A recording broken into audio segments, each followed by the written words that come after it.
Hi, welcome. I'm so happy that you decided to stop by. Today I'm going to be doing another dog video as my dog walks by. Sorry about that. She sees all of her stuff over here and she's trying to figure out it's not dinner time, so what are we doing? Because I have out all of her games and I wanted to share a little bit about how we do mealtime around here because we do it quite different. And there's several reasons we do this. There's a lot of her games give her great practice for like little service dog task or just brain exercise. Mental stimulation, people don't realize, is so vital for your puppy. Even if they're not a service dog, mental stimulation is actually more important than physical exercise, and that's why a lot of dogs have way too much energy. They're off the wall because they're bored. So just so you know that. We have so many different games. I have so many this way during mealtime it gives me time to refill up stuff. So this is kind of going to be part one. These are all store-bought games. So some of them have one of them has a little bit of an extra element that I guess you could have filed it under DIY, but I decided because you need the ball that it's going to be with these games, which is this one. This one I really like. This is newer, this ball, because the holes are not just circles. Her other one just has circles. Honestly, it doesn't take her very long to do any of these, to be honest. That one takes slightly longer than most of the board games. And I just cut strips of fabric. Let me just show you the strip. Okay, and then I put in, this one has 3 pieces of kibble, which for her is a lot. And also, if dogs eat way too fast, it can make them sick. And it can be, for some puppies, actually deadly eating too fast, which is very rare. But still, you want to be super safe. So I just kind of fold it up like that, or really roll it. Then it goes right in. Super easy. This other one is a brand new ball. Has a little bit of food in it. I would say you could probably actually fit at least a half a cup in here. I was a little bit worried it was going to be too small when I saw it. I got it in the mail and I was like, oh my gosh, that toy is way too small. It actually is the perfect size for her. We don't use balls a lot. She's just learned how to play fetch at 2, so I'm not super familiar of what's a great size for her. I really love this toy, and so does she, because, well, I love it because it allows her not only to get mental stimulation, but some physical exercise, and I don't have to do much, which is super great when I'm having a rough day. I always feel guilty when I have a rough day that, oh my gosh, I'm not spending enough time with her. We're not playing like we usually would. So I really love this. And another thing that I do besides just fill it with kibble and occasionally a treat or two is I seal it with peanut butter, coconut oil, or you could use moist dog food. And I put it in the freezer overnight, and then in the morning you can throw it and all the treats don't fall out. That, or I take one of those inserts, shove it in the top, and then I'm able to throw it. I only throw it 1 or 2 times, to be completely honest, because if I'm using an insert, she knows I just have to pull it out, and that's the end of me throwing it. This next one I got, and it is absolutely way too small, and Chewy was very gracious about this. It was completely my mistake. If you have a large dog, do not get a hatchable. Hatchable toys are too small for large dogs. I didn't realize that. It was a really bad day. I had anesthesia. I apparently should not be allowed to shop after anesthesia, but we're using him basically until he breaks. He is too small for her, unfortunately. But if you have a small dog, I really love the concept of these. So you put treats in here, and I actually put in her inserts to give her more time. But the cute thing for a small dog, because again, she will completely ruin it, is he actually does go into a ball. If I can even do that with my fingers. But it goes into a ball.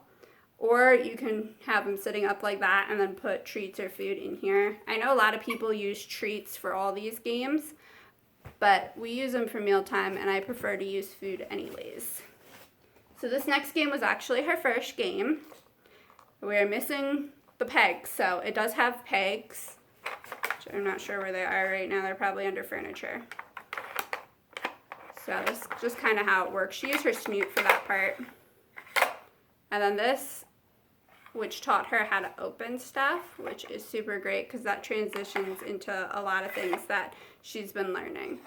And then these just slide over, and the pegs, I usually put the pegs over here because that's the most difficult way to set it up. This one's by Trixie. And I love actually all these games, and so does she. She has favorites. Some days she likes certain things better than others, but overall she loves them all. This one's also by Trixie. Super easy. Pegs come out, drawers open, and you slide. The sliding sometimes to get the bottom ones is the most difficult part for her, but overall I would say it takes her 2 minutes total to do the game. Not super long. These next two are super duper similar. I basically got them both, honestly, just to make my life easier again. That's honestly why she has two of them, because they're so similar. This, I believe, does have food. So I actually don't fill them usually. I would say, it depends on the day, maybe 3 to 10, 8, probably 8 pieces of kibble. And they just pick up the top. Super easy. She actually likes the bone version of it better. This takes her, though, like 10 seconds to do, so I have to have, like I said, other games filled up.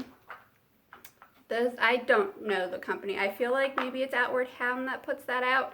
I saw it at my local Kmart, and they don't usually have anything like dog games. She's like just going crazy because I have all her stuff. Just trying to figure out, it's not mealtime, so what's going on? This one is by Nina, and I believe Outward Hound. This one's brand new. This one I would say is probably the most difficult for her because it is new.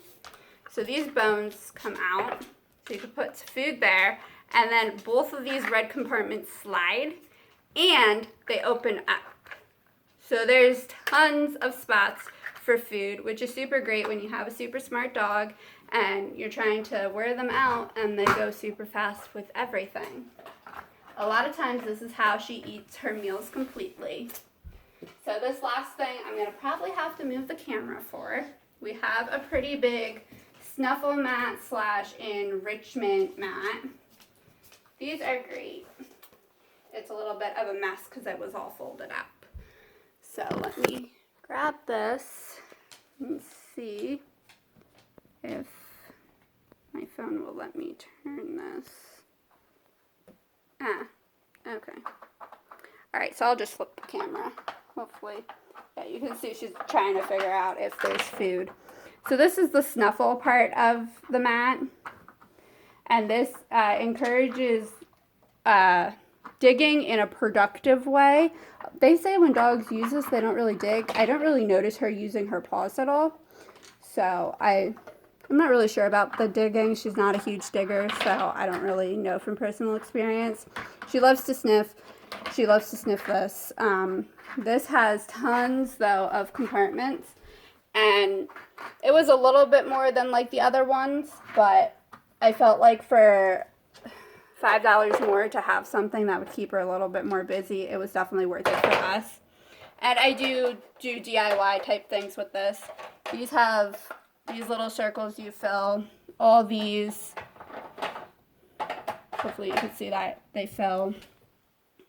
And there's little triangles, different shapes, hearts. So it keeps her fairly busy, and she's already playing lots of games. Oh, and then the other thing I have, which I am pretty sure most of you have heard of, is the Kong. I probably don't need to go get it. It's in the freezer for dinner time.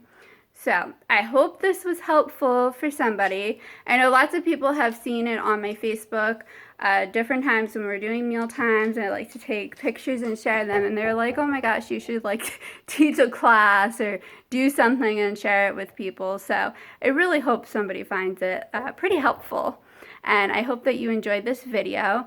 Coming soon, I'm not sure when, depending on my health, I'd like to do a DIY version of this video. Oh, there's one other game. that's over here that I forgot because we don't use it that often. She's not a huge fan of it, but I will show you anyways. It's by the Con Company, which is a great company. Basically what they're supposed to do with this one, kind of hard to show you, is push it, and the more you push it, stuff does come out. She's not a huge fan, like I said, of it, so we don't use it that often. But we have tons of DIY ones, so I will be doing a video on that. And she's just over here trying to get as much as she can kibbles, because she didn't eat breakfast. She skips meals quite frequently. And they said, you know, I don't really push her unless it's been a while, and then I'm like, please eat something. She'll skip them occasionally, a meal here and there. And she's got a nice fall bandana on, which she loves her bandanas, and she looks super cute in them. All right, I hope you all have a fantastic day. Sorry it went a little bit longer than I had anticipated. I hope this gave you lots of great ideas and that you'll try out a game or two with your puppy.